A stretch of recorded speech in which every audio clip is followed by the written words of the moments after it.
AI is just exploding right now. It seems like every day there's something new and amazing, incredible images, solutions to really complex scientific problems. And you know what's fueling so much of this progress? Yeah, it really is remarkable. And to your point, so much of it comes down to deep learning. It really does. And that's exactly what we're diving into today, to try and really get a grasp on deep learning. We've got some incredible insights from experts in the field. It's almost like we're getting to listen in on a private conversation between people who really know their stuff. So we'll be exploring all the core concepts, the key technologies that are making it all happen. And we'll even take a peek into the future a bit and see what might be coming next. And our mission, for lack of a better word, is to break it all down and give you the essential knowledge about deep learning, the stuff you really need to know, so that you can walk away from this deep dive feeling like you understand it, at least the basics, without feeling overwhelmed by all the technical jargon. I like that, demystifying deep learning. Exactly. So let's jump right in. First things first, what exactly is deep learning? Okay, so at its core, deep learning is a specialized area within machine learning. And it uses these things called deep neural networks, DNNs. Okay, DNNs. Right, these are basically systems organized in layers. And these layers, well, they automatically learn how to spot patterns in data. So like those image recognition systems that can tell a cat from a dog. Yeah, exactly like that. And what's really interesting here is how it's different from the older types of machine learning. Back then, you'd need experts to basically hand design specific features for the model to look for. Deep learning, though, it figures out these features on its own. So instead of saying, hey, pay attention to color and texture, Yeah. a deep learning model kind of just figures out what's important by itself through those layers? You got it. The early layers of these networks, they're like the ground level. They pick up very basic things like edges in an image, simple shapes. And then as information moves through the network, going through more and more layers, all these basic features get combined. It's like building blocks until it can detect much more complex patterns. You know, an edge becomes a corner, maybe then an eye, and eventually it recognizes a whole face. And that's where we get into some of these newer, more advanced architectures, right? Like those transformer models I keep hearing about. Right. So transformers, they're especially good at working with sequential data, like text or speech, where the order of things really matters. And the key difference is that unlike older models that went through text like word by word in order, transformers can look at a whole sentence all at once. So they see the bigger picture. Exactly. And that lets them understand context in a much deeper way. And that's a big reason why they've been so revolutionary for things like translation, really understanding all the nuances of language. We've also got things like ResNets. These use a really smart trick, something called skip connections. And these help us train super deep networks. They overcome a problem called vanishing gradients. Vanishing gradients. That sounds pretty technical. It is, a little. It's basically this. When you've got these networks with tons and tons of layers, the signals that are used to train the early layers, they can get really, really weak, like super faint, and that makes it really tough for those early layers to learn effectively. So these skip connections, they're like shortcuts, little bypasses, that let the signal kind of jump over some layers so you can reach those only parts of the network directly, and that way it can still learn properly. So it keeps everything flowing smoothly. Exactly. And all of this whole process, it really depends on a few key things. First, you need massive amounts of data, like the ImageNet dataset. Huge. And then you need some serious processing power, like GPUs and TPUs. So it's not just about the algorithms. It's also about the hardware. Absolutely. You need the muscle to crunch all that data. And then there are these things called differentiable programming frameworks, like PyTorch and JAX. And these are essentially toolkits. They make it way easier to actually build and train these neural networks because they handle all these really complex mathematical calculations automatically. So researchers can focus on the design and the data. It sounds like a powerful combination of ingredients. It is. So now I've got a bit of a handle on what deep learning is, Yeah. but let's dig a little deeper into how it all actually works. You mentioned different architectures, like transformers and ResNets. So what makes them different? And how do you choose the right one for a particular task? Great question. So choosing the right architecture really depends on the type of data you're working with and also the kinds of assumptions or inductive biases you're building into your model. Like, let's start by talking about visual data. So things like those systems that can pick out objects from pictures and videos. Exactly. When you're dealing with images, convolutional neural networks, CNNs, they're usually the go-to. And what's cool about CNNs is how they use these things called convolutional layers. Okay, Feel that? convolutional layers. Yeah. These layers, they have these little filter-like things called kernels. And these kernels, they basically slide across the image. And as they slide, they learn to detect spatial patterns, like edges, textures, shapes, all over the image. Like a little scanner searching for a specific detail. That's a great way to put it. And then there are pooling layers. And these guys, they basically take all that information and condense it, summarize it, and that makes the network more robust, less sensitive to little shifts or changes in the image. And the field is always moving forward. We've now got models like EfficientNet. And this one's all about finding the best balance between accuracy and how much computing power you need. So you get great results without needing a supercomputer. So it's all about getting the most bang for your buck, computationally speaking. You got it. And then there's this really interesting development, the rise of vision transformers, VITs. And these guys, they take a completely different approach to images. Instead of sliding those filters, they treat an image like a sequence of little patches. Okay, so like breaking it down into tiny pieces. Exactly. And then they use this thing called self-attention. It's similar to how those transformer models we talked about handle text. And what this does is it helps the model understand the entire context of the image, the whole picture, so to speak. That's a pretty different way to think about an image. It is. Now, when we shift gears and talk about sequential data like text or audio, traditionally, we'd be talking about recurrent neural networks, RNNs, and their more advanced cousins like LSTMs and GRUs. Okay, more acronyms. I know. There are a lot of them in this field. But the basic idea behind RNNs is that they have this sort of built-in memory. So as they go through a sequence, they remember what came before it. So they can use that information to understand what they're seeing right now. So like remembering the earlier words in a sentence to make sense of the current word. Exactly. But there's a catch. Basic RNNs can have trouble with really long sequences, like remembering something from way back. So LSTMs and GRUs, they were designed to fix that. They have these special mechanisms that control how information flows in and out of their memory. But as we've already talked about, transformers, they're kind of taking over this space too. They seem to be the popular kid in school these days. They are, because they can look at the relationship between all the parts of a sequence at the same time. Like in a sentence, they can see how the words relate to each other, going both forwards and backward. And that makes them incredibly powerful. Models like BERT, for example, are a prime example of that. Now, for data that shows relationships, like social networks or even the structure of molecules, we've got these things called graph neural networks, GNNs. So instead of pixels in an image or words in a sentence, we're talking about points that are connected to each other. You got it. In a graph, you have nodes, which are like those points, and edges, which connect them. And GNNs use these things called message passing mechanisms to figure out how all these nodes are connected and how information flows between them. And that helps them learn about those relationships within the data. And then finally, we have diffusion models. And these are behind some of the really amazing generative AI we're seeing, like DALL-E 3. So the ones that can create realistic images just from a text description. Exactly. And the way they work is pretty wild. They start with just random noise, and then step by step, they refine it. It's like cleaning up a blurry picture until a coherent image emerges. Pretty cool stuff.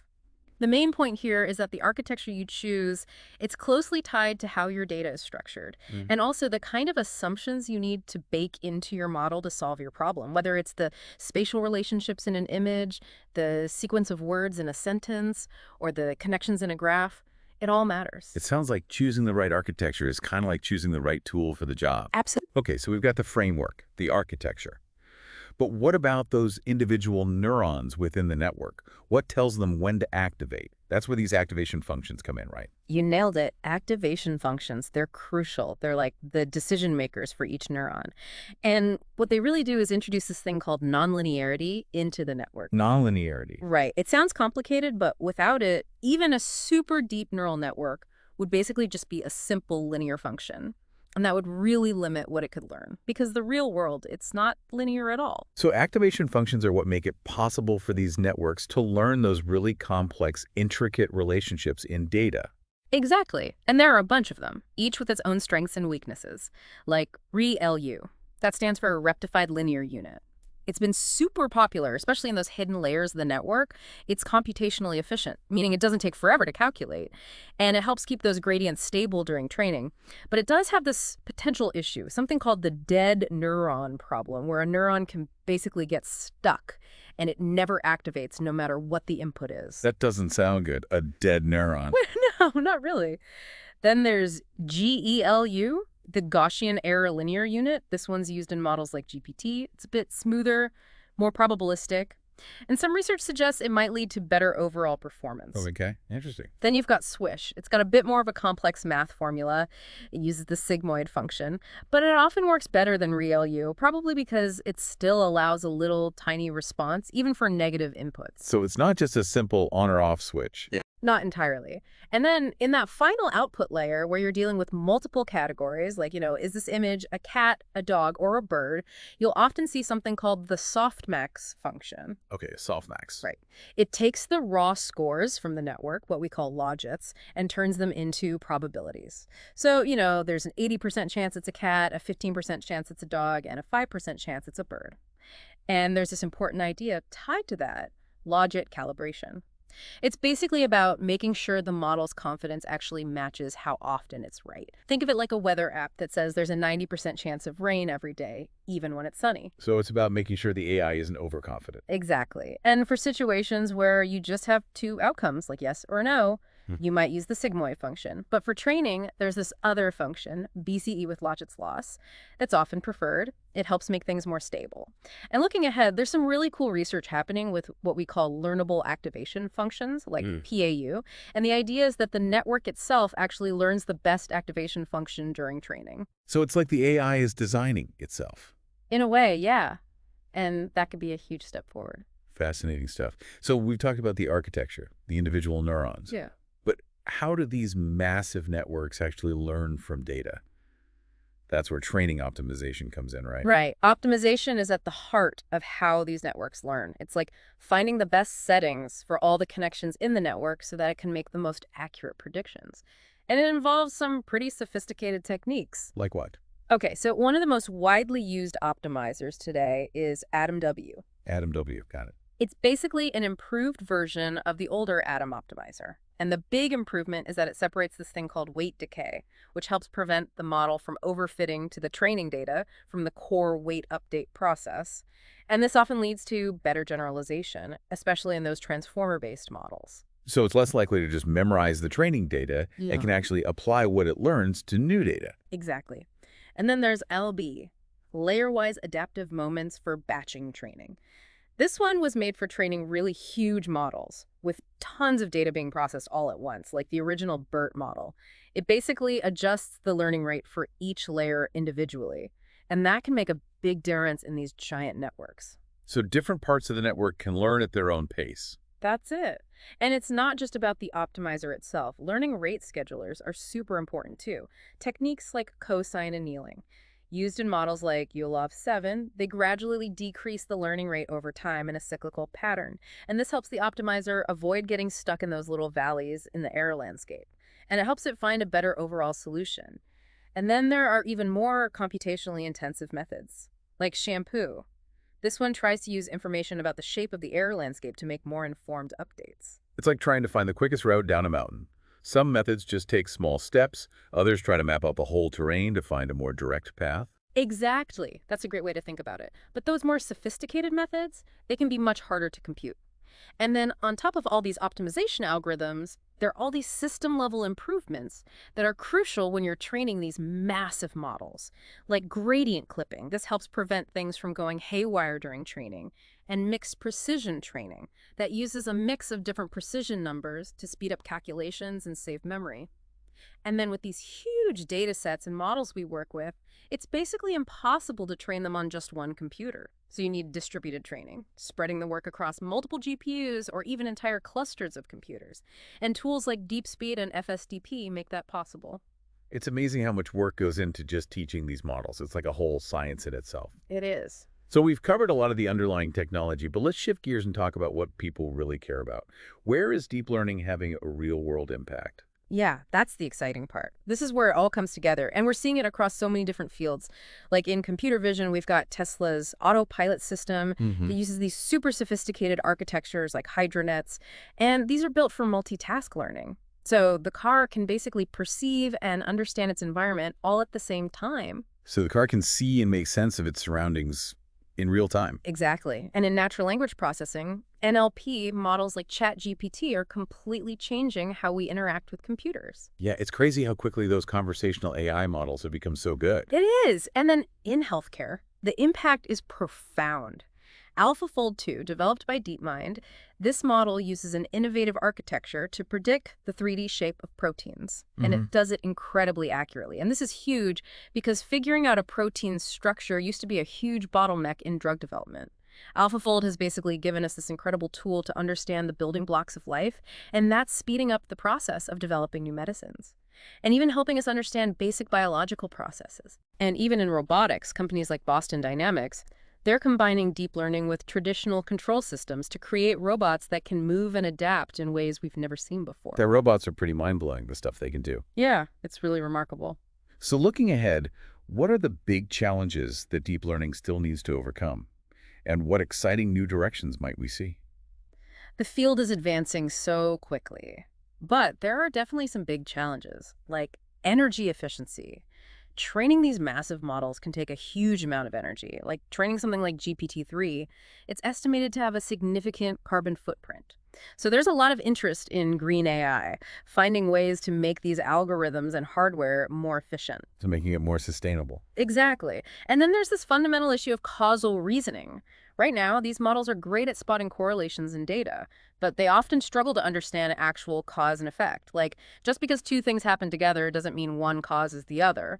So, integrating concepts from causal inference, that could be a big step forward. So moving beyond just recognizing patterns to actually understanding why things happen. Precisely. And then there's this idea of compositionality.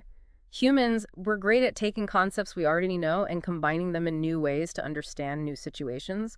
But AI models, they often struggle with this. So there's research into things like slot attention to try and build this kind of flexible understanding into these networks. So giving them more common sense. In a way, yeah. And as for new directions, well, there's some really exciting things happening, like foundation models. These are massive pre-trained models with billions, even trillions of parameters. And they're showing some really impressive capabilities across a wide range of tasks. And techniques like neural rendering, like NVIDIA's Instant Nerf, these are making it possible to generate realistic 3D scenes from regular 2D images almost instantly. Wow. It's really amazing.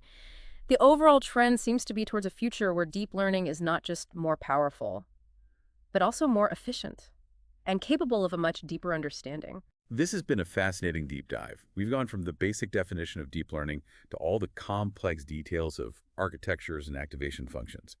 And we've talked about how these models are trained and optimized. And we've seen how deep learning is having a real impact on the world and the challenges it still faces. It's clear that this field is incredibly dynamic and has the potential to change our lives in so many ways. It does, and I hope this conversation has given you a solid understanding of this rapidly evolving field. Absolutely. And to leave you with something to ponder, we've discussed some of the big challenges: energy efficiency, causal reasoning, compositionality. Which of these do you think is the key to unlocking the next wave of AI innovation? And what new and exciting applications might we see as these foundation models become even larger and more capable? Think about it. And thanks for joining us on this deep dive into deep learning.